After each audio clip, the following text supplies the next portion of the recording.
Total Screen proudly presents their official podcast, OnScreen, with your hosts, Tyson Gifford and William Rohrig.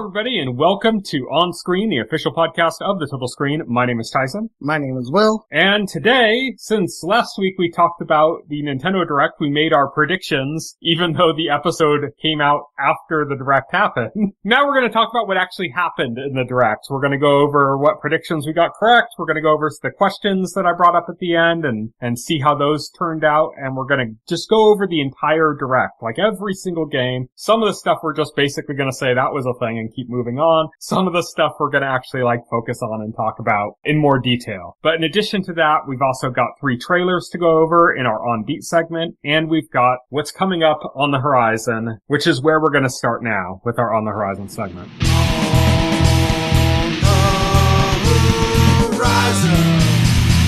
On the horizon. On the Horizon is where we talk about what's coming up in the next week or so, and we're starting off with the Lowdown. This is that series with Ethan Hawke and Keith David that we said looks very similar to that one with Josh Holloway from Lost that was on, HBO Max, like that kind of, just that 70s kind of crime caper vibe or whatever. But this is coming to FX and Hulu on Tuesday, September 23rd. Marvel Zombies, we talked about the trailer a few weeks ago, I think, that's actually coming out on Wednesday, September 24th on Disney+.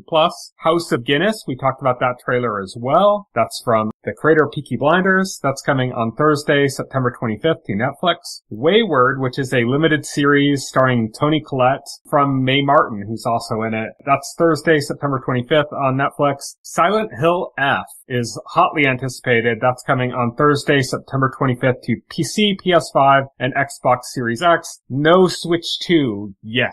Is that one you're picking up? Maybe. Not right away. Not a at-launch game for you. No. There's too many games coming out right now for me to like. How about this one? Sonic Racing CrossWorlds, also coming Thursday, September 25th to PC, PS4, PS5, Xbox One, Xbox Series X, Switch, and Switch 2. That's another one I'm probably gonna get, but again, I'm not planning to get that at launch. Did you see the new commercial they did for it that calls back to the old Genesis style commercial? Oh yeah, the Genesis commercial where they had the 2 cars and one car had like a TV running Mario Kart and the other had a TV running Sonic 2, and it was talking about blast processing. I think this is the first. I think that commercial is the first time Sega ever brought up the concept of blast processing. I could be wrong about that. I think it was, but it was a very famous commercial, and they brought back for CrossWorlds. I saw that comparing Sonic, Mario Kart World, Mario Kart World to CrossWorlds. Although unlike in the old, they didn't outright say Mario Kart, and they showed blurred image. Yeah, they weren't as aggressive. They weren't as aggressive. Because now they put stuff on Nintendo platforms, so they're not going to be that aggressive. They're not going to be that aggressive, yeah. But it was a fun callback to 90s Sega aggressive marketing. Yeah. We got the Savant coming as a limited series. That's the one with Jessica Chastain, where she's a savant that tricks hate groups into giving up information to her, and she's, getting involved with this hate group that's got a militia or something. That's coming on Friday, September 26th to Apple TV+. Atelier, Resleriana, the Red Alchemist, and the White Guardian is coming on Friday, September 26th to PC, PS4, PS5, and Switch. Yeah, I was trying to get through the first word and wasn't prepared for the second. The Strangers Chapter 2 is coming to theaters on Friday, September 26th, as is One Battle After Another, which is the new Paul Thomas Anderson movie with Leonardo DiCaprio.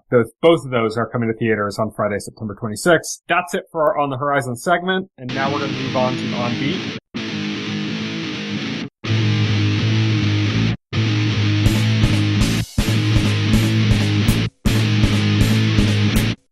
On Beat.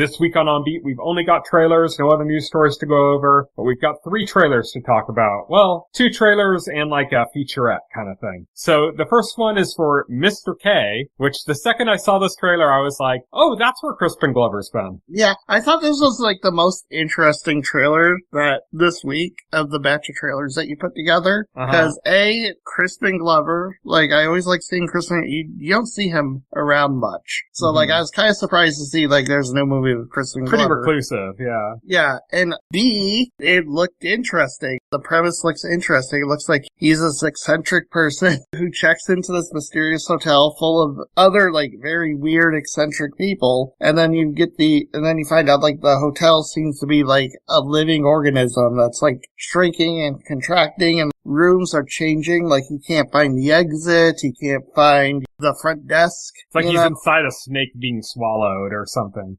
Yeah. And nobody in the hotel seems to be like, aware of what's going on except for him. And everybody is just so eccentric. It looks like a weird little movie, but like it looks in probably like in the most wonderful way. It looks good. I haven't seen it in a long time, but there was a movie from Jean-Pierre Jeunet, who's the guy that did like Amélie and A Very Long Engagement. He did a movie called Delicatessen. It was kind of like about cannibalism, but it very much had like a similar vibe to this movie. It said who made this movie. I don't remember who it said in the credits, but I was like, oh, it's not Jeunet. But when I was watching the trailer, I'm like, this really feels like a Jeunet movie. Like it really feels like his work. It feels like Delicatessen kind of. It's just like this weird kind of indie foreign type movie that we've got a lot of in like maybe the late 90s, early 2000s, and haven't really seen anything like that in like ages. Oh yeah. So it was kind of cool seeing something like that again. Yeah. And Crispin Glover is just like, hey, there you are. And you look exactly the same. Yeah. He looks like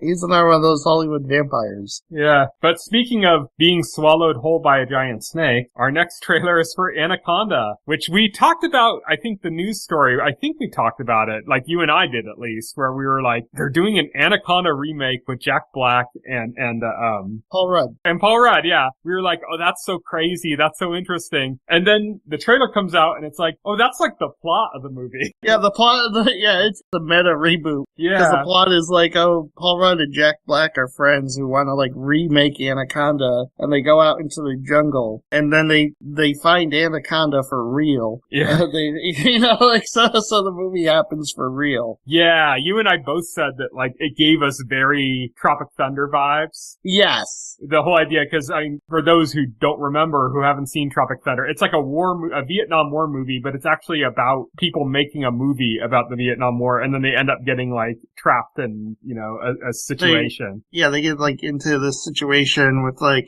these separatists, I guess, in the jungle, because like the place they're shooting in is in the middle of like a civil war. Yeah. And they get captured by these separatists, and they're like living the movie that they were trying to make, basically, yeah. Yes, yeah. But it seriously gave me like vibes of that, the Anaconda thing. It looks really funny. This will be a fun one. We should talk about this once we've both seen it. We should do it. We definitely should. I am looking forward to this movie. I really am. Of course, I love Jack Black. I love Paul Rudd. I think they're great. This definitely has the potential to be a new Tropic Thunder. Yep. And then lastly, we got a featurette. Not really a trailer, a featurette for One Piece. But it had a bunch of footage and stuff. It had a bunch of stuff for Lowdown. It had a lot of footage of the set for Lowdown. Which is like the very beginning. That's like the first thing we're gonna see in the new season. Yeah. Yeah, so we got to see the actors on the set. We got to see how Lowdown looks on the set. And you get to see like they have all these buildings and stuff erected. They're not full buildings, obviously. They're just like, they're probably empty inside, but it's like, it looks amazing. And you got the actors talking some about season 2,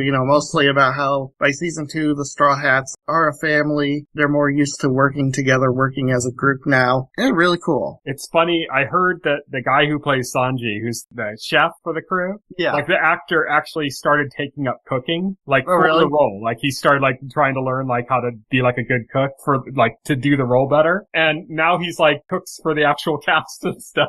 So he's actually kind of become the character. And then he's going to be on Hell's Kitchen next season. You donkey! It's Bones! It's Bones! Donkey! Yeah. The chicken is raw! And then Sanji just like spin kicks him and knocks him out. Yeah. But yeah, One Piece, I'm excited for that. Still, we gotta wait a whole another year for that. But it's something to look forward to for next year. Speaking of things to look forward to for next year.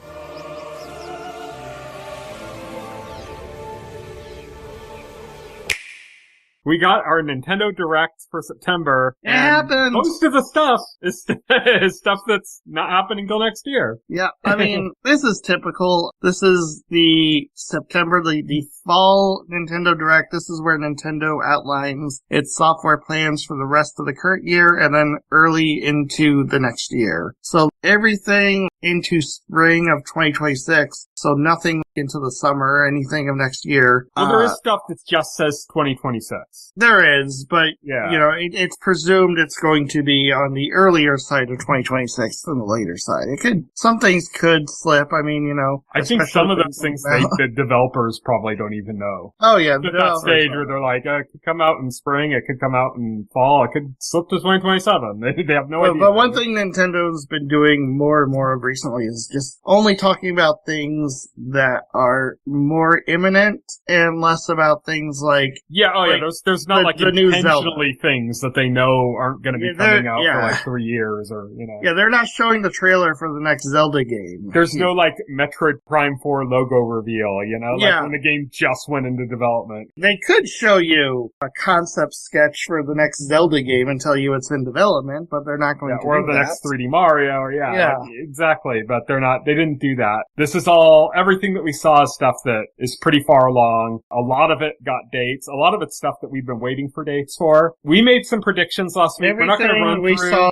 We saw gameplay footage for like everything. So there wasn't any gameplay footage for Super Mario Galaxy the movie. I didn't see any gameplay footage for the Wonder Flower piece of hardware. You know? Yeah, you did. It talked in Koizumi's hand. I didn't see gameplay footage for the real life book from Mario Galaxy. Yeah, it's mostly stuff that's like pretty much we're actually seeing real shit, you know? Well, they did something different with this Direct, though, where, like, this is Mario's 40th anniversary year, and so what they did is they tacked on a 20-minute segment dedicated to the Mario Bros. 40th anniversary, where we got announcements specifically for Mario, and so we're front-loaded with a bunch of Mario game announcements. I want to go over first our predictions, and I'm not going to reiterate all of our predictions. We're just going to mention the ones that we got right, or, kind of right, you know?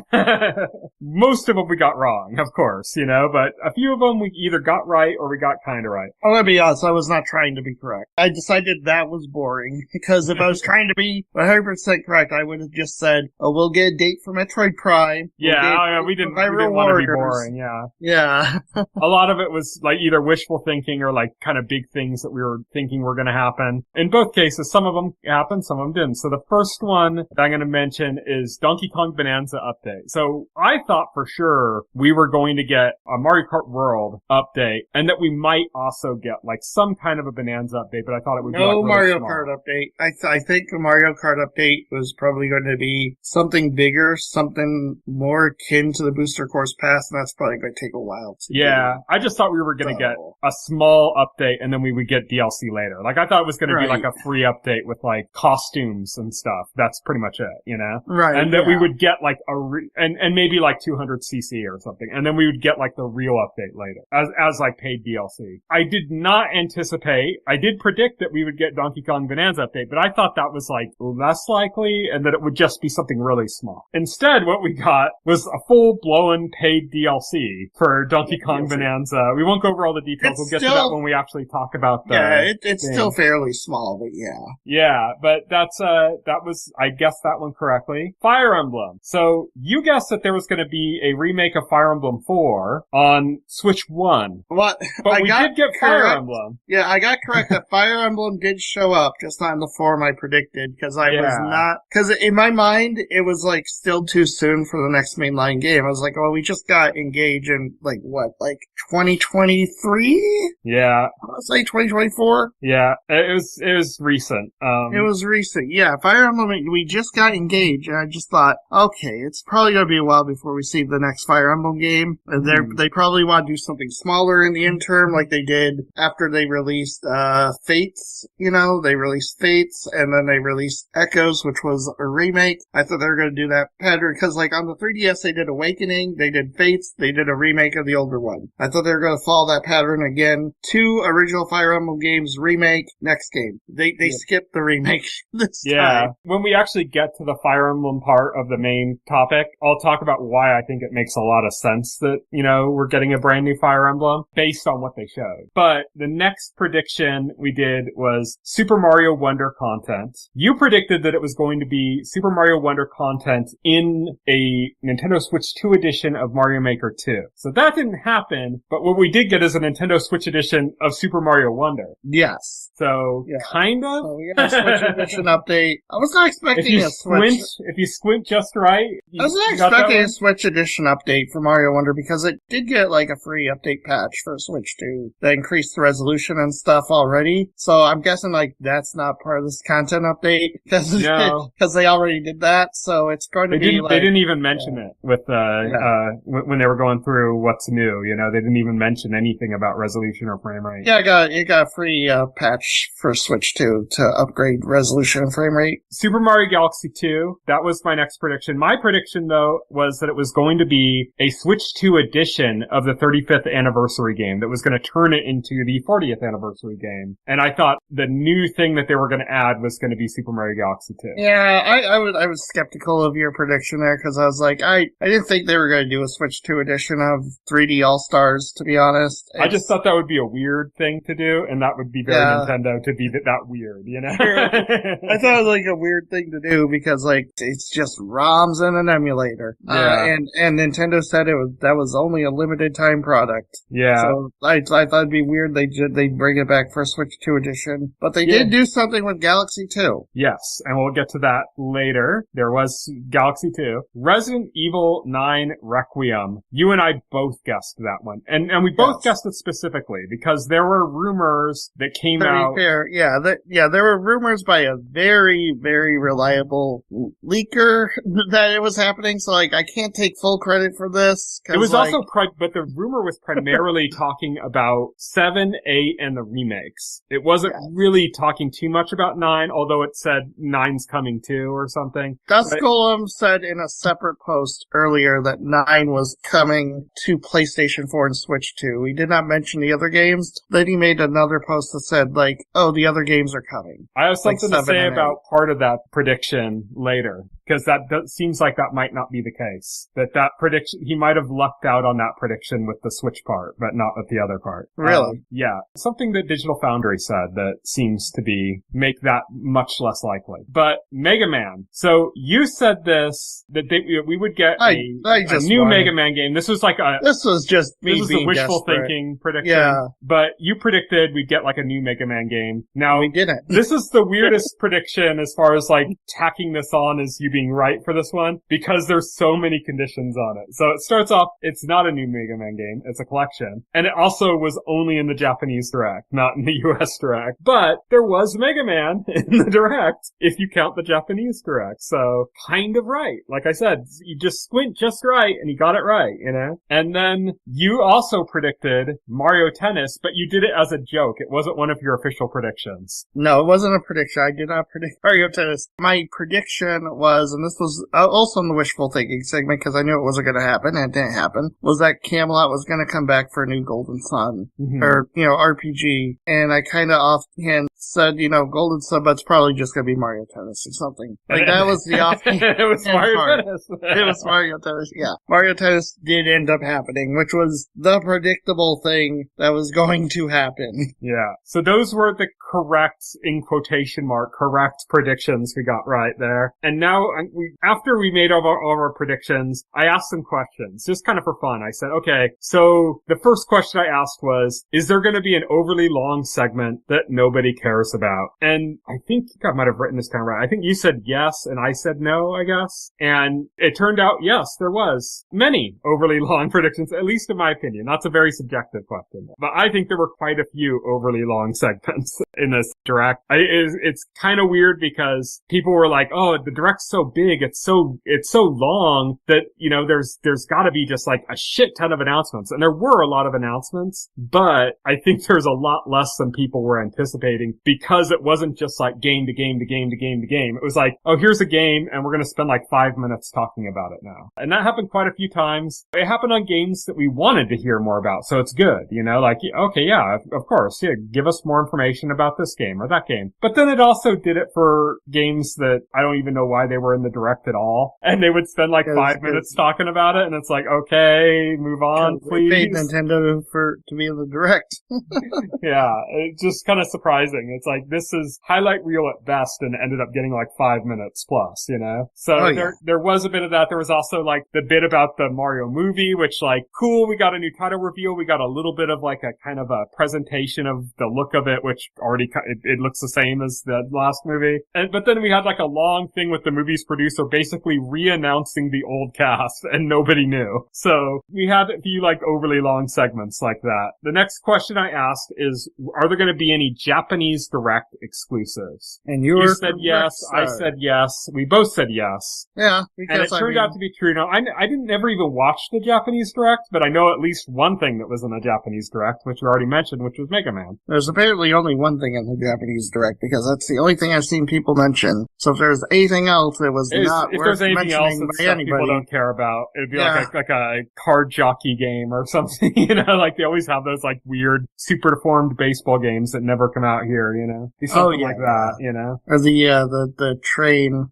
Densha Go, the train simulator. Yeah, not the fun one we talked about at Gamescom. But, no. The literal simulator, yeah. Yeah. Which Japan loves. Or there's some Mahjong game. Japan loves their Mahjong games. Yeah. Yeah, like those pop up all the time in directs. Like I just didn't end up watching it. I just heard about the Mega Man one. So that proves that answer at least. Next question was, rather than a yes/no, I said, how many shadow drops, including demos? You said 3. I said 5. The rec said 6. Closer. Oh, 6. Okay. Yeah. Yeah, I think you were correct. Donkey Kong Bonanza had 2 shadow drops. Yeah, they had the DLC and they had a demo, which you were counting the demo, so it's fine. Yeah, counting demos, so yeah, 6 games, that's a lot of shadow drops. And then we said how many farming games? You said 5, I said 3. There ended up only being like 2, I guess, kind of. Some of them were hard to tell. Some of them, like, they weren't explicitly farming, but like, you could imagine the game probably had farming in it, they just didn't show that. And there were about 2 games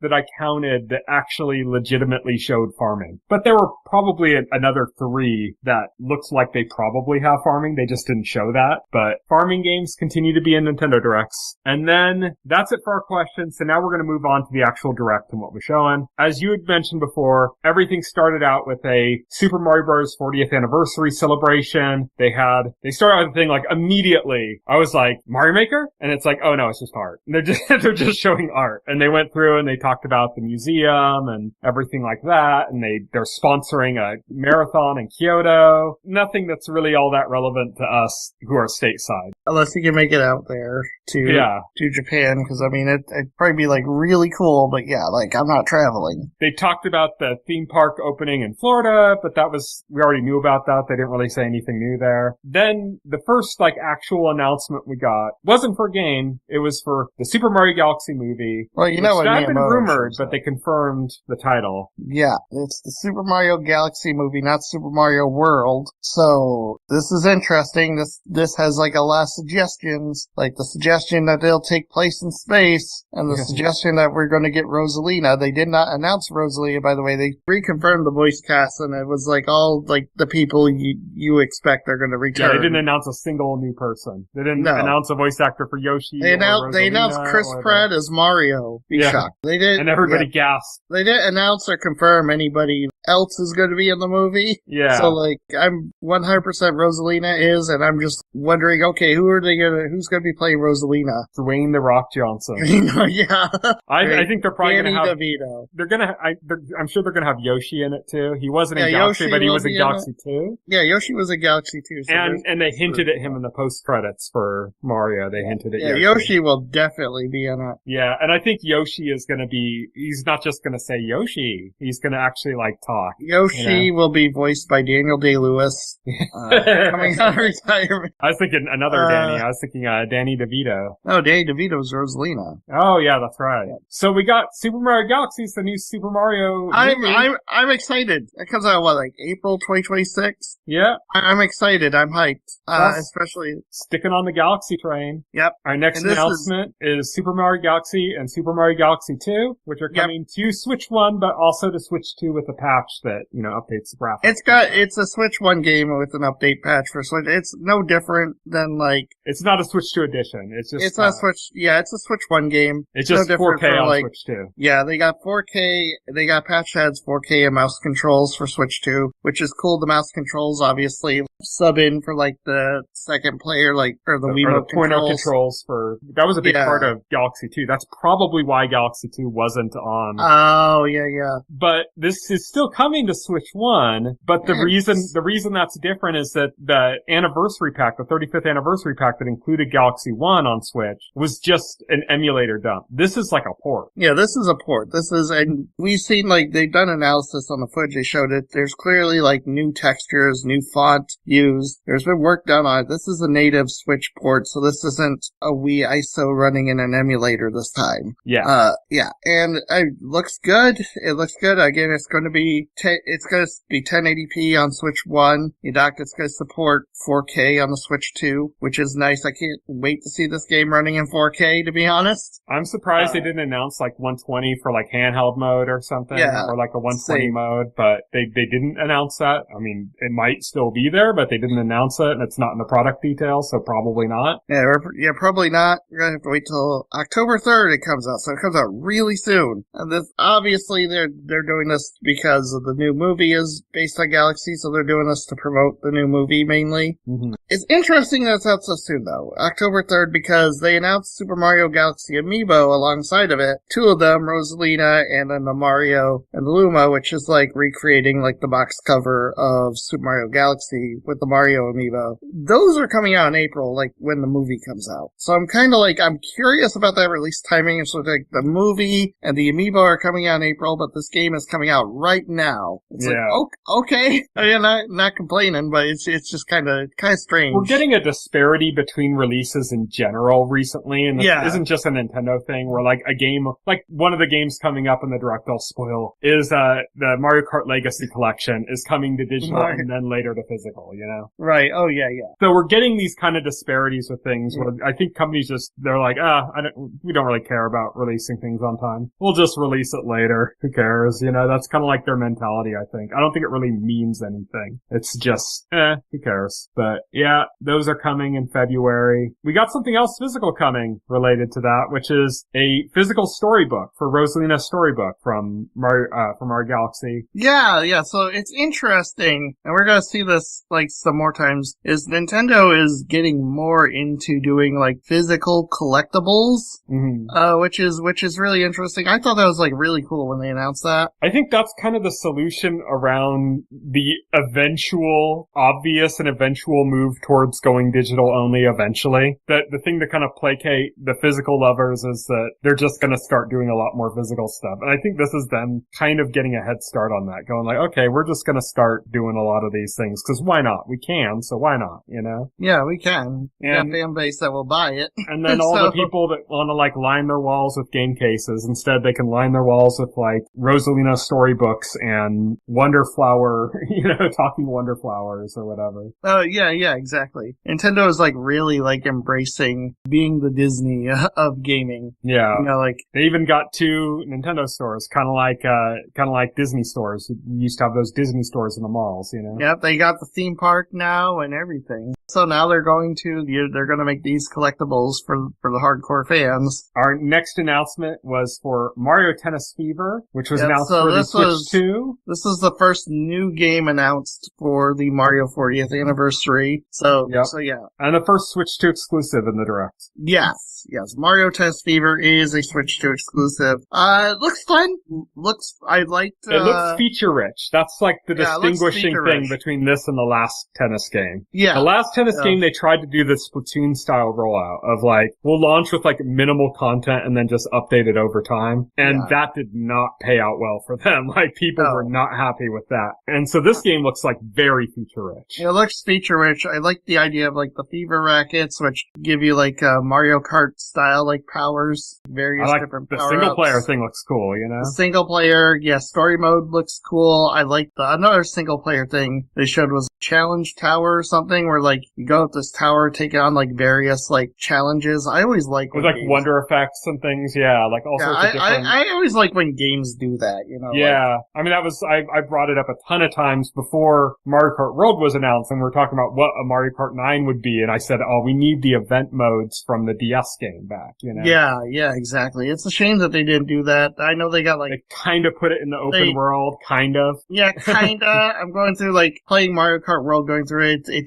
doesn't feel the same because like the challenges are like, I don't know, they're randomly scattered and like they're usually like these time things are like really quick. I don't know. It doesn't feel the same in Mario Kart World. It's not like, I mean, the event mode in the DS had like boss fights and stuff, you know. Yeah, exactly. It doesn't have that, you know. But Mario Tennis Fever looks cool. I'm on the fence on that one. Like I'm excited about it, but I want to I'm kind of waiting to hear. I'm waiting for reviews to see like how good the single player is and stuff like that. And if that turns out to be like really solid, then that's a buy for me. The first thing that was showing here that I'm really considering getting, I'm kind of a little bit looking into Galaxy 2 as well, just digital, not the full package, but man, $40 is just a big ask for that for me. Yeah, the pricing is unfortunate. So I'm understanding that these are ports that like work has gone into them to like update them. You know, they're not full on remasters, but there are new textures. There's stuff done to the games. They added mouse controls. I think like it's not fair to say, oh well, Mario Galaxy was $20 on the Wii shop. Yeah, that was a Wii game. This is not just like the ISO, but like $40.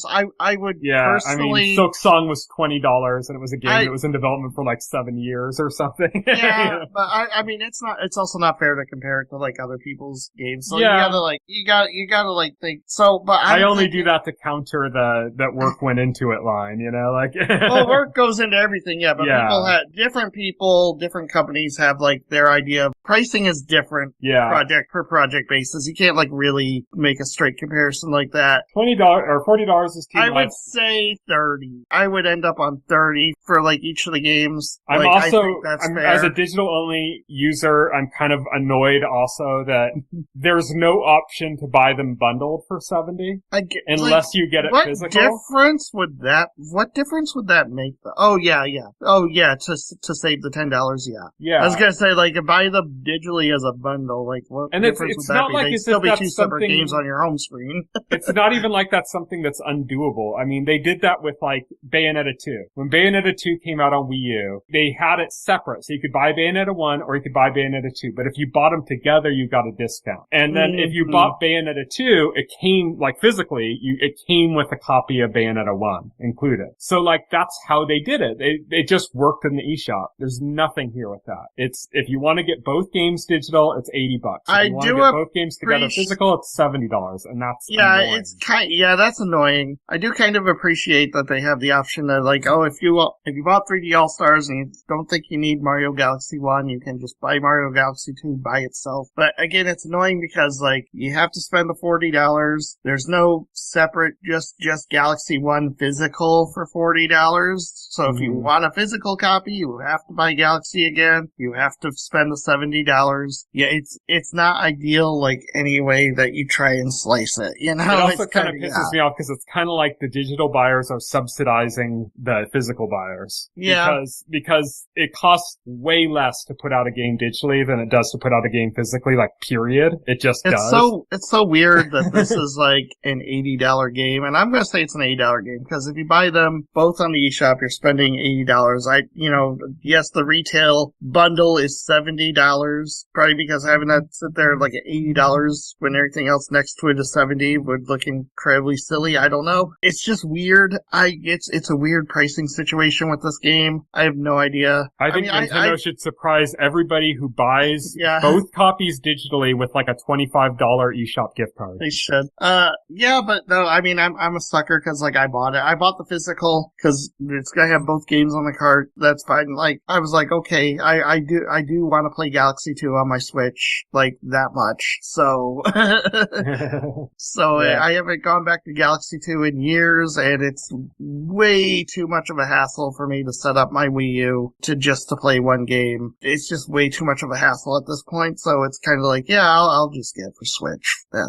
Yeah. We got Super Mario Brothers Wonder Nintendo Switch 2 Edition Meetup in Bella Bell Park. That's a mouthful, as all these Nintendo Switch 2 editions. So this is the Switch 2 edition, which they're doing with the Switch 2, which a lot of the Switch 2 editions are doing in Switch. They're not only, like, updating the game for the hardware, which they actually, like, already did in the case of Super Mario Wonder. They released a free update patch, but they're adding, like, DLC and new content to the game, you know? So in this case, they focused on what they're calling the Meetup in Bella Bell Park, which is a multiplayer, like, party game section of the game. Now it's strictly focused on party games. Which made this, like, skip for me until, like, a throwaway line at the end of when they revealed they said there's more content. Yeah, and they showed, some brief clips that looked like there were some Koopalings that looked like there's Koopalings. There's some single-player stuff in here, too, but I don't know. There's single-player, but they said they would discuss that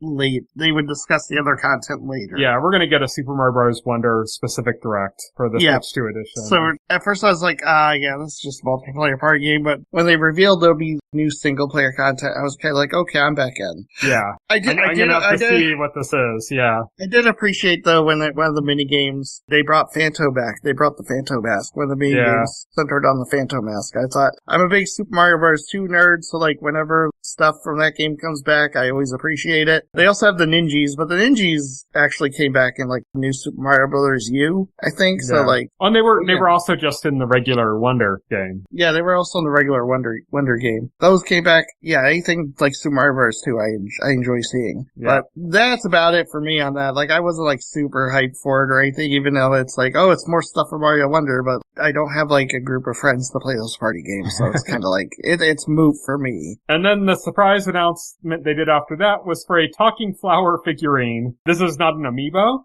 I'm surprised they didn't just make it also an amiibo. Right, this is not an amiibo. This is the talking flower from Super Mario Wonder, which, by the way... It's a missed opportunity that they didn't just make it a digital That thing companion. Is already a Nintendo superstar because we didn't mention this, but the flower is also like the announcer in Mario Tennis Fever. Yes. And so like, this thing has already, like, reached superstar status. Which is another reason they should have had Mario Kart World DLC, or not DLC, but like a basic update, because they should have had the flower as one of the Koizumi, like, introduced the flower, and it said something like, hey, we look alike. And Koizumi was like, we do? And then he's, like, said the flower will just say stuff at random. Yeah. And there's, like, that's the interaction. Like, you turn it on, and it just, like, randomly says stuff. Like, you can't, like, really, like, make it say anything. See, that's kind of a missed opportunity. They should have made it a digital companion. They wouldn't have to make it as, like, feature-rich as, like, a Google Home or, like, Alexa or something. I think I know what they're going for. But they should have done it, like, so that you could talk to it. I think I know what they're going for with it, though. I think it's really bass. I think the idea behind it is you stick it on your shelf or something, and then, like, it surprises you by saying something. So you're supposed to be surprised and delighted by it. It should listen into your conversations and say things appropriately, as if it's like just pitching into the conversation at random points. Instead of you initiating something, it's supposed to just like surprise you with the things it says or something. But it's just completely at random, things. Unfortunately. Yeah. Like it would have been much more fun. Well, that's the surprise element. Imagine if it got updates and it looked out for certain things and then it would bring things up. Like let's say it got an update because there was a game coming out for like let's say Prime 4 is coming out soon or something. And so it gets an update and it's listening, waiting for you to say something about Prime 4. And if you do, then it says like, oh, Prime 4 looks good. Samus sure looks cool. Or something like that. Like that would have been interesting, but it would have been, people would have probably been creeped out, but it would have been interesting. But it's none of that. It's a Billy Bass, basically. Yeah, it's just like it's not like really like a high-tech thing. It's just like a toy. It's literally a toy. And again, like I said, Larma, I love like Nintendo's doing this stuff because it's really harkening back to their roots as a toy maker, as a company. Mm-hmm. Old school Nintendo fans know I will mark out if they make an Ultra Hand that we can buy. It's cool, but like I said, it's kind of a missed opportunity. They could have done more with this. They could have done a few more things. Like I said, I don't expect them to like try to compete with like an Amazon Echo or something, but they could have put in some level of very light interactivity or something. Like, where maybe you could ask it for a joke and it would tell you a joke, or you know what I mean? Like just simple shit like that they could have put in it, but it's not. It's just kind of randomly says things, so that's cool and all, but I don't know. Not for me, I guess. Although I like that character, they need to just put him in. I do like the flower. Yeah, they do, yeah. And then the last thing we got from the Mario part of this Nintendo Direct is Yoshi and the Mysterious Book, which is now a Switch 2 exclusive, also coming in spring 2026. Noticing a trend here. A lot of spring 2026 stuff. Yeah. And yeah, I have mixed feelings on this because it's a Yoshi game, which makes me go, oh, this might just be like very baby mode game, But even some of those baby mode games, like the Kirby's Epic Yarns, those kind of games and stuff, will sometimes have like challenging stuff that makes it more interesting even for older players. And I love the art style in the game. The art style, this is gorgeous. This game is like an absolute stunner, in my opinion. And I just hope that there's some depth to it. So this is one I'll be like paying attention to reviews and stuff on. I just gotta remember, like, this is the series that Nintendo, it's for younger audiences than the standard Nintendo games. I'm just hoping, kind of like, if you play Kirby's Epic Yarn, getting through a level is super easy. Mm-hmm. But then they hid like collectibles and things in the levels, and getting those is harder. Mm-hmm. So they put in challenges to make it more fun for people that are more experienced. But if you just want to play through the game from beginning to end, it's a cakewalk. It's like a baby game, And I'm hoping that that's also the case here, because I know they're not going to make it like a really challenging game. So it's kind of like, I just hope that they put in those little touches that give a little bit of challenge to people who are above the age of 6. Right. Yeah, exactly. Yeah. Hopefully Nintendo does, Yeah. Yeah. Hopefully there's something to keep older people engaged as well. Yes. That's it for the Super Mario portion of the Direct. That brought us right into the regular Direct segment. Both the Mario part and this, hosted by Koizuma, by the way, which was cool to see him again. I've been missing him. He hasn't been in a Direct in a while. Yeah. And he's he's a really good Direct host, so it was fun to see him again. Oh, yeah. He did little gags and stuff we'll get to when we talk about the games that he did them for that were fun, so I want to see him more. The younger people they had hosting the Switch 2 announcement Direct or whatever didn't exactly like make it exciting or more exciting. Koizuma is great. He's a great presenter. The way they structured this, they started with the Switch 1 games, the games that were explicitly Nintendo Switch 1, and then we transitioned and then it was into just a mixed Switch bag. 2. Well, then we transitioned into Switch 2 games, including games that are on both platforms. Yeah. But it starts with just strictly Switch 1 games. There's only 4 Switch 1 games, and thus, by the way, there's literally only 4 games. But first one was Storm into Cryptica. It was a shadow drop, so it was out today, or not today. It looked okay. I wasn't like super interested in that. It's just another 2D roguelite. None of these games I was like really interested in. Like Dinkum, Poppycom. Dinkum was like a Australian Outback Minecraft type game. Poppycom actually looks kind of interesting. Oh yeah, Poppycom was like the one they said was multiplayer only, and I checked Yeah. I was like, yeah, okay, well, that's not for me. But it looks interesting. Like, it looks like, I fun. heard a lot of people saying it's kind of like Splatoon meets like Bust a Move meets It Takes Two. And that's pretty much it. It kind of looks like a mashup of those three games. If you got somebody to play with and you like those kind of co-op only games like It Takes Two, like that style of game, this looks like a really good one. But if you just want to play a single player experience, there's nothing here for you in Puppetcom, which comes out this holiday. And then there's the big one from Nintendo, which is the new Tomodachi Life. Which is already announced. But we got more of a release date this time. Yeah, it was, it was 2026 before, and then they narrowed that down to spring. Yeah, it's spring 2026. So we still don't know the exact date, but we know it's coming in the first half of next year at least. Which is good. I know, like, I never played the original Tomodachi Life on 3DS. I know, like, it's like a wacky life sim game. I know some people are excited for that. I like the wackiness of it. I don't know if I like the life simness of it, you know? Right. But this kind of fits in with, like, not gameplay-wise, but, like, with the weirdness, kind of fits in with, like, a WarioWare game or, like, a Rhythm Heaven game, you know? Yeah, speaking of, like, Rhythm Heaven, they announced in the last Direct, also for 2026. That was not featured in this Direct. They did not mention. So it makes me think Rhythm Heaven's probably, like, a later 2026 game. It might be. I mean, this is hitting a similar mark, that Tomodachi Life, so that makes me think that they'd want to give a little distance, because it's too close. It's too similar. Even though they announced both games and, like, it's the same Direct back to back. Yeah. I think one of my favorite parts of the whole Direct, though, was in the Tomodachi Life thing, which was the gag that Koizumi did. Like, oh, yeah. I liked at the beginning, if you notice, like, at the beginning of the Tomodachi Life trailer, they had, like, one of the characters in the game. He literally said, "When is the game coming out?" But I love the ending bit where a person hits a tree and a bunch of Koizumis fall out of the tree and then walk off screen, and then when it cuts to Koizumi, he's, like, coming in from off the screen. Yeah. Like he's one of the little Koizumis that fell out of the tree. Yeah. Which was funny. That was a cute gag he did, yeah. I want more of that in the Directs, you know? We need more fun in these Nintendo Directs. That stuff was great. It was like Koizumi doing the magic tricks when he was discussing how the Switch 1 worked in the Switch 1 presentation. The Switch 1 presentation, yeah. Oh, yeah, definitely. Next game we got was Mortal Kombat Legacy Collection. We already knew about that. This That's is Switch and Switch 2. Digital in October, physical in December. Yeah, which is cool. I have the physical pre-ordered. I love old school classic Mortal Kombat. I played like all of them on Sega Genesis. Plus, this is one of those games that has like the whole documentary and everything. Oh, yeah. You know, this is like a big package. This isn't just like a collection of old games. I really wish Nintendo would use this format for some of it. It's a big like Mortal Kombat fan in the 90s. I was like, okay, yeah, this is for me, for sure. And you could play it the Super NES style one. They had the console versions.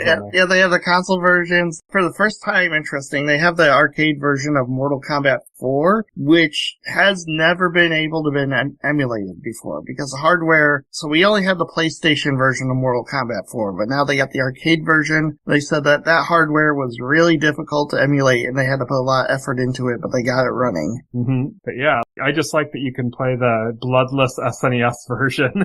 Oh yeah, with the green blood instead of gray blood. Yeah, it's supposed to be sweat. Yeah, it's supposed to be sweat. Funny enough, like people remember that, but like when they released MK2 on the SNES, that did have the blood. Yes, it did have the blood and all the fatalities. Yeah. They learned their lesson. Yeah, they learned their lesson. Yeah. I remember there was a glitch you could do because they created a new fatality for Sub-Zero where he froze you and then broke you, and that went into Mortal Kombat 2, I think. Like they just turned that into one of Sub-Zero's regular fatalities or something. But there was a trick where if you used his freeze, like Sub-Zero's regular freeze attack, not the fatality, it did like a tiny bit of damage. So you could literally finish your opponent before the finish him by freezing them, and then if you did the fatality after that, when you shattered them, they'd be like wobbling behind the broken ice legs. Oh, that's funny. There was like a little glitch. I used to do that all the time whenever I could pull it off. That's like a distinct memory I have of the censored Mortal Kombat. Oh, that's funny. Next up, we got a big release date reveal for Final Fantasy VII Remake Intergrade. Square had had that specified when this game was coming out at any point when they were like talking about it since the April Direct. And now we know that it is dropping January 22nd. Interesting is it's dropping at an introductory price of $40 at launch, which is actually really good for $40. And the physical copy for Switch 2, which is a game key card, try not to be shocked. It's a game key card. Well, they're doing something fun with that where they are bundling it with a pack of Magic the Gathering Final Fantasy VII cards, which is neat. They're trying to add something that actually has value. Yeah, for $40 though, it's a good deal. Next game we got was Linked Banner of the Spark. This was a shadow drop. I don't remember it at all. I kind of was like, oh, okay. Like, I've watched this direct, I've watched this direct and reactions of this direct probably like 20 times. I don't remember this game at all. I mean, it looks like a pretty whatever game. Like, yeah, I can't even I'm not trying to be like mean to developers or anything.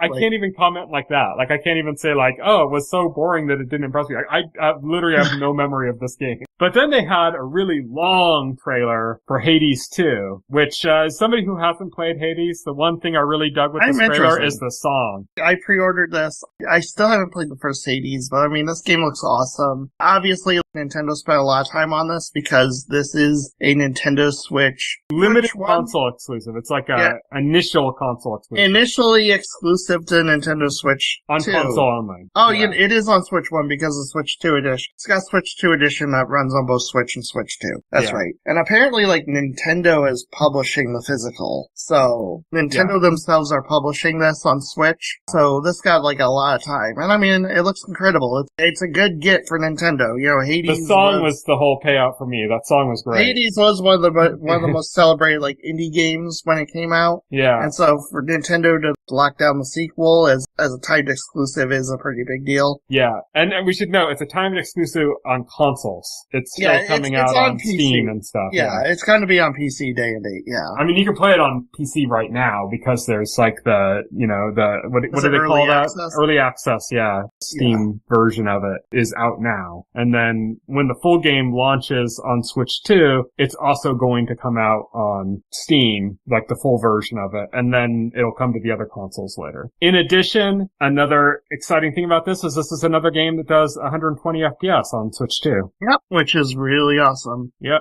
Don't have many things using it. Yeah, you know, Hollow Knight has 120 FPS mode. Hades 2. I'm really surprised they haven't done a patch for Fast yet that has 120 mode. But that's another thing. I get the Switch 2 edition of Silksong. Silksong, surprisingly not in this direct. Oh yeah, surprisingly not. But like the game had already come. The game's already out, so I guess, you know, didn't need the extra publicity, to be honest. I wasn't paying attention, but I bet if you read the comments on the YouTube feed for the direct when it was live, it was just a bunch of people writing Silksong over and over again. Probably. just as part of the meme. We had Kirby Air Riders. We didn't get Kirby Air Riders in this. We got Kirby Air Riders Amiibo and then a promise for another direct with Sakurai. Yeah, this is crazy. Like, yeah. This is such a limited scope game, and it's going to have 2 40-minute straight directs of its own. You know, this is crazy. But the cool thing is the Amiibos are swappable. Yes, you could swap them with the riders and the vehicles, which is this makes me think of that. What was that Ubisoft game that was kind of like Star Fox-esque? Yeah, Starlink, I think it was called. Yeah, where you could put together ships from parts or something and use them as Amiibos or as just general NFC red components. It reminds me of that. That's kind of cool. I always wanted, that's something you could do with Amiibo that would be more interesting than just scanning in your toy, you know, when you can put things together. Of course, that also comes with a price because they announced those Kirby Air Rider Amiibos are $50 a pop. So that's a bit pricey, but you know, they're adding in new tech that you can make them swappable and stuff. So that's cool. Yeah, I think that's really cool, and that's probably going to be a really fun feature, especially if they do more Kirby Air Rider Amiibo with different vehicles and stuff. I think that'd be fun. They are expensive, though. Just think about the amount of money people are going to spend on this game. They are expensive Amiibo. They're $50 a piece, but I can kind of see why, because they are again, they got the swappable riders. Also terrorists. We should really start mentioning a lot of stuff is like increased in price right now because of tariffs. Yeah. Next up, we got another trailer for Hyrule Warriors Age of Imprisonment. Yeah, we Nothing got really release new date. except the release date, which is November 6th. Yeah, because of the last direct, they said winter. They were still saying winter. Now it's November 6th, which is sooner than I thought it was going to be, considering it was in the partner direct in July. Just in July, they were still saying winter. Yeah. So November was kind of like a surprise. I was like, okay, why can't you say that in July? Yeah. They just need that little extra time. Nintendo's being Nintendo. Yeah. This next one looks really cool. Dragon Quest VII Reimagined. I like that they're not even saying remake. They're saying reimagined. Yeah, because it's completely new. It's not just visually new. Like they changed the pacing. Like they're apparently changed a lot of the game. Because the game was notoriously a slog. Here's the thing about Dragon Quest VII. People thought Dragon Quest VII wouldn't be remade because it is a 100-hour plus RPG. It's a slog. Long. It is a long game, even by RPG standards. It is long. And people thought, okay, Square Enix isn't going to remake a game that long, like for a modern audience. And no, they did. And the way they did it was the way you would expect, by like reducing it down to like a more manageable time frame to complete. Which is apparently a good thing, because that's a big knock against Dragon Quest VII. It's not like, oh no, they're cutting content from this perfect game. It's like, no, people see that game as a big slog, you know? Right. And so it's good news that it's being like my thing was like, the game looks gorgeous, obviously. I saw they used figurines as modeled, and then they like shot them and then like recreated them in the game, which is interesting. But I was surprised because like they announced that and it's coming out in February. This is like a very short announcement to release time. That is kind of like unusual for Dragon Quest, because they announced Dragon Quest like 3 HD. We had to wait still not out, or 1 and 2 still aren't out yet. 1 and 2 still aren't out. We had to wait like 3 years for that game to come out since announcement or something. Something crazy like that. And that seemed to be like the way. And it's like, okay, so if like an HD 2D remake of 1 and 2 and 3 took years between announcement and release, surely like a remake of 7, this is going to be years away. It's like, no, it's in February. It's like, what? Interestingly enough, this is also coming to Switch 1, but they're considered as 2 entirely separate games. They said, I don't think there's any upgrade path. There's no Switch 2 edition. There is a Switch 2 edition of Dragon Quest 1 and 2 HD. Yeah. Square's doing this. There's no upgrade between the Switch version and Switch 2, even though they're the same game. Stupid. Yeah. But that's Square being Square right now. So, but with Dragon Quest 7 Reimagined, it's 2 entirely separate iterations of the game with no linkage between them at all. Next thing that was announced was the Nintendo Today app update. They added a Kirby theme. I don't care. Nothing, really interesting. But they followed that up with the most batshit insane thing Nintendo has done in years. I love this. This is something I doubt I'll get. Yeah. But I love that it's there because it's just absolutely batshit. And that is, they did an update for Switch Online Plus Expansion Pass. They added a new platform. They added a new platform to the service. And what platform is that? Can you guess what platform they added? The Nintendo DS? Nintendo 3DS? They added the Virtual Boy to Nintendo Switch Online, which it looks like, I think all but one of the games are coming over. 14 games out of like 23 are coming over. Okay, I didn't know there were that many. I thought there were like 15 games total on the system. Nope. There was like 23 games. I mean, there's some obvious reasons why some are there, like they're like licensed, yeah. Yeah, the Waterworld game for Virtual Boy is like, obviously nobody's gonna bother with the license for that. Especially like, that would be like... companies that were involved in some of these things might not even exist anymore. And it's like, and some of the games that happened to be the case for, nobody cares enough about to do anything. So it's like, some stuff's just not gonna come out. But the big heavy hitters, like Jack Bros is there. Yeah, Jack Bros is there. Jack Bros is like worth playing for sure. It's a fun game. The robot boxing game isn't a popular one. All the games worth playing are here. So I will go over, I will say Galactic Pinball. Like, it's a pinball game by Intelligent Systems, but I mean, it's fun. Jack Brothers, that was actually the first game in the SMT franchise to be localized for North America. Funny enough, that was the first SMT game in the US. That was followed up by Persona 101 on the PS1. Which is not available on Virtual Boy. No, which is not.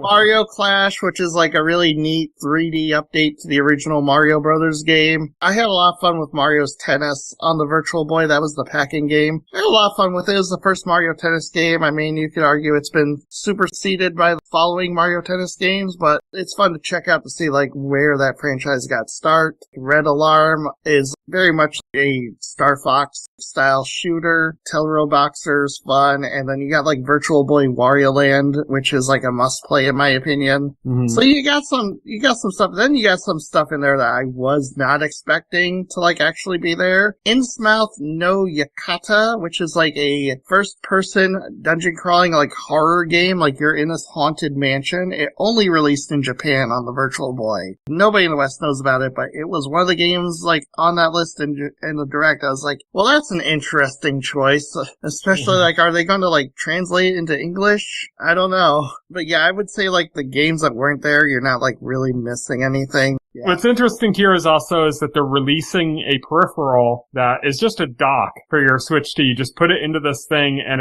it's a replica of Virtual Boy. It looks exactly like a Virtual Boy, but minus the controller. Up. Yeah, minus the controller, which is kind of an L. I would like a replica Virtual Boy controller to play my Virtual Boy games with. Well, also the Virtual Boy container, which doesn't include like any actual hardware, is $100 fucking bucks. Oh, it includes hardware. It has the lenses for the. Yeah. Oh, come on, man.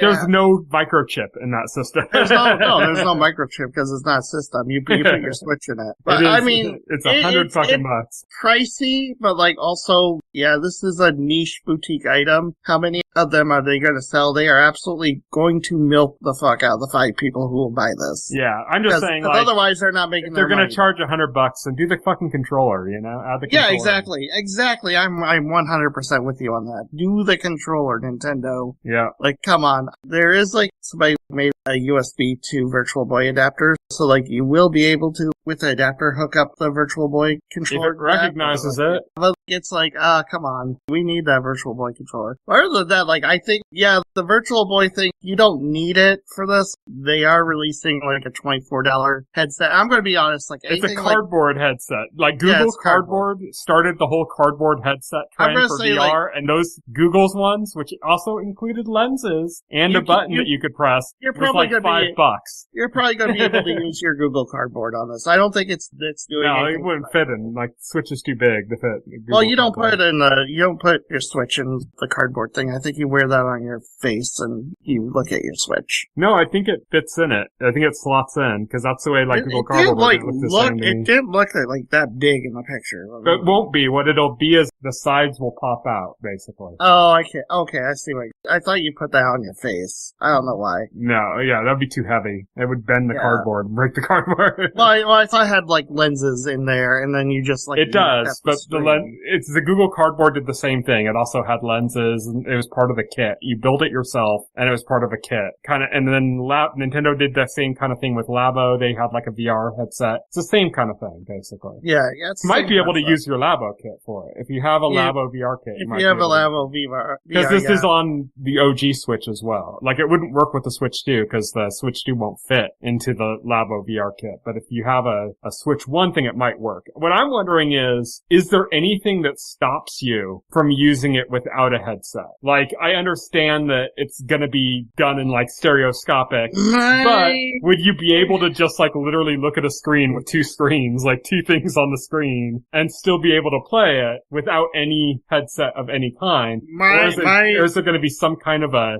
chip that reads that blocks you from doing it? I'm trying to answer your question. I don't think there's a chip or anything that blocks you from using it. I don't think the app knows if you're using. I don't think the app will have any way of knowing whether you're using a headset or not. I think it will just launch. The question is, if the app is set to launch exclusively in stereoscopic mode, or if you can like view it in 2D, you can in emulation. You can play these games in 2D in emulation. It is possible. I just don't know like what that is, because like it may be possible that you only need the headset or stuff required to play these games in like 3D, and if you launch the app, you can just play it in 2D. But like Nintendo hasn't said that. Nintendo has officially said you need this for the Virtual Boy. And it's like, okay. The Virtual Boy giveaway for Switch Online Plus Expansion Pack is coming on February 17th, 2026. Next game that was shown was a remake for Fatal Frame 2, Crimson Butterfly, which is coming in early 2026. I think they already did a remake for this. I don't know. I don't play the Fatal Frame games, so that's cool. We got some other things. One Piece, Overcooked, Stardew Valley, Human Fall Flat. Those are all Switch 2 editions, Wash. yeah. Yep, Suika Not Game Power Wash, Planet. but yeah. Yeah, Suika Game Planet. I mean, all those This were I got stuff, talking like, about just for the sense that, why was this game shown? When I talked about, like, there's some games that just, why was this even in there, you know? This is that. This is a fucking mobile game. Like, this is a game that when I'm playing other mobile games and they force an ad on you, but the ad is playable and it's for another game, this is like one of those playable ads, basically. Yeah, that's like the level of content that's in that game. It looked dumb. I don't care about that game. Then we got the big one, Metroid Prime 4 Beyond. We got a new trailer for it. We got a release date December 4th. It will make it this year. Yes, Virginia, there will be a Metroid Prime 4 this year. The bike section look terrible. The bike really section, bad. I don't know.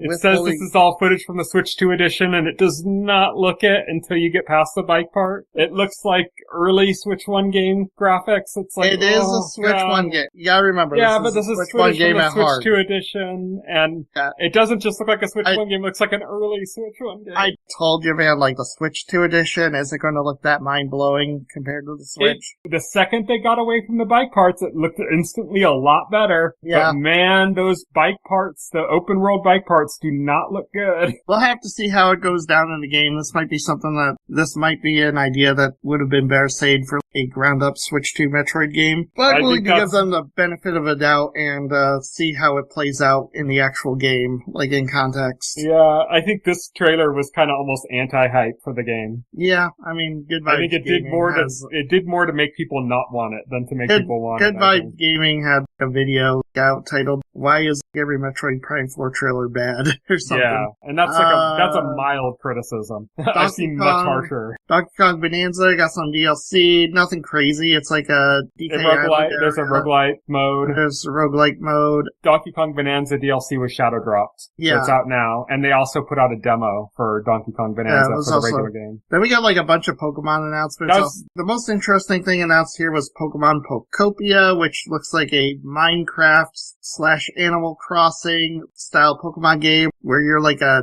Ditto taking human form and you're like terraforming the land. They should have done the start of that and then just turned it into a straight horror game.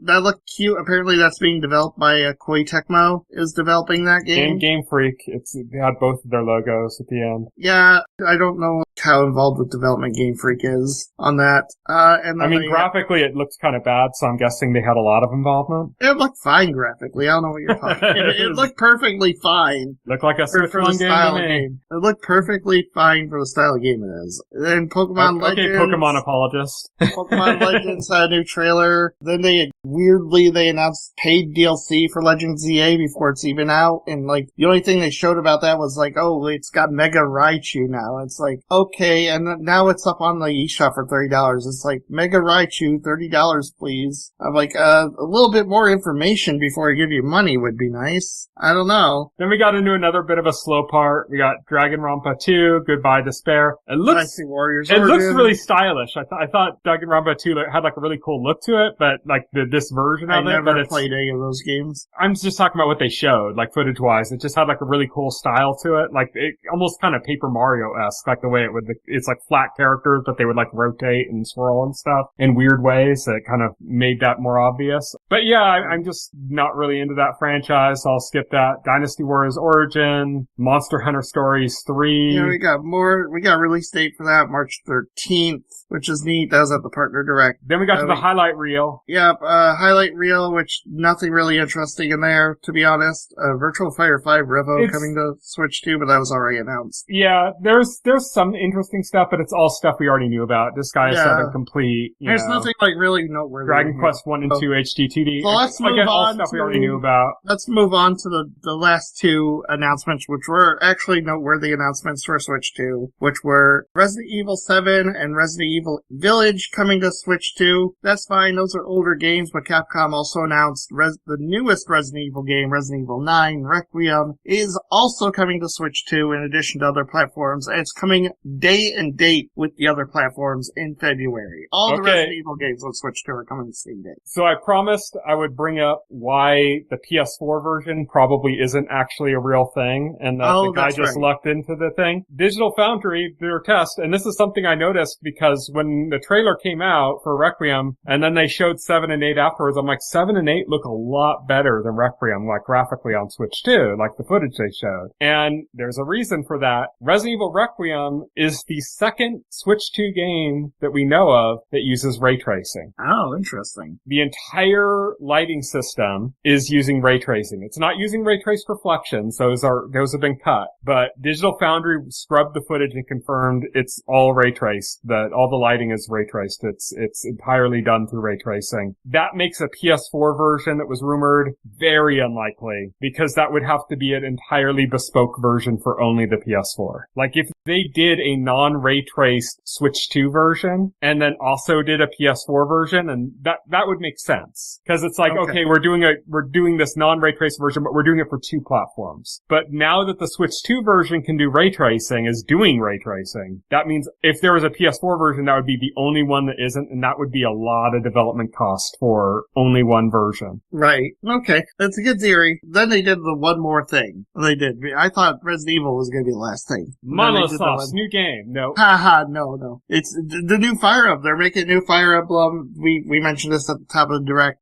Fire Emblem Fortune's Weave, which is coming out next year. They didn't give a specific date, but it is a brand new Fire Emblem being developed exclusively for Switch 2. It looks like it's more in the vein of Three Houses than it is in Engage. It's more story focused. It even has a character from Three Houses. It has the goddess Sophis showed up at the end of the trailer, which is interesting. This is another one. When we first mentioned this game in a previous segment in this podcast, I had said there's a reason why I think this is coming out sooner than we would have normally thought, and that's because Fire Emblem Engage was on the shelf for like 2 years. Yes. It was a completed game for like 2 years before it came out, and that gives a lot of open development time. Also, Fire Emblem Engage was co-developed with, I believe, Gus, who is like the studio behind like the Ease games and like Trails in the Sky. And Three Houses was co-developed with Koei Tecmo. Which this seems to very much be in line with Three Houses. Yes. So I'm guessing this is basically the direct follow-up to Three Houses. Engage is like a separate offshoot. And in that case, then you just look at the time between this and Three Houses and it makes sense.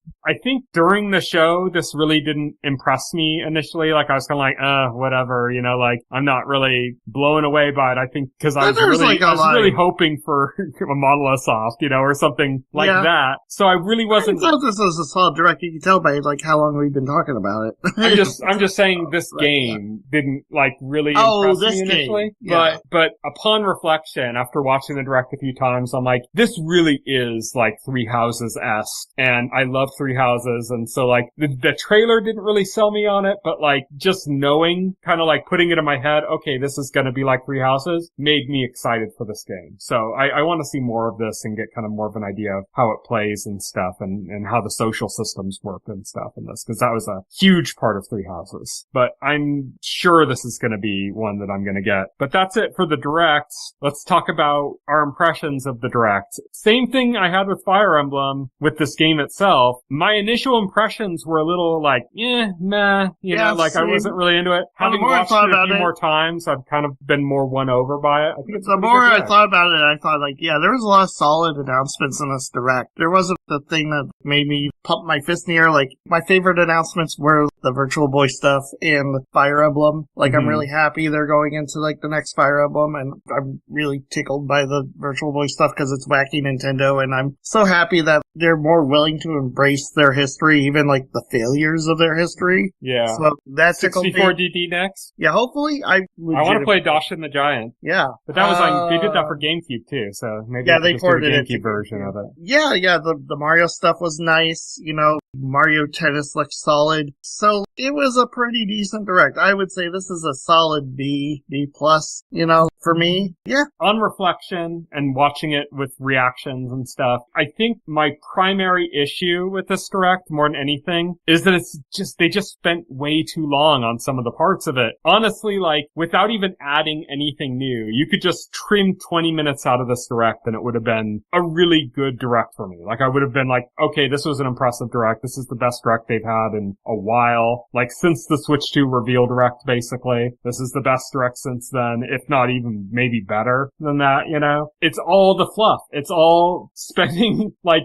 5 minutes on that fucking Suka game planet, you know? It's like shit like that. Come on, you know? If you just cut that out, it literally would have made this a better presentation. Like, if you just cut out 20 minutes of this, of footage from this Direct, and it would have been like a much higher tier Direct for me. And that comes through just because the more I watched it, watching reactions, and when I'd watch reactions, I would just skip through the shit that I didn't give a shit about, you know? I wanted to see people react to, like, the Virtual Boy. I wanted to see people react to Metroid Prime 4. I wanted to see people react to, but I didn't give a shit about all the, watching everybody react to everything. No. And so I'd skip through that stuff, and doing that, I was like, okay, when you do it that way, it's actually like a really good Direct.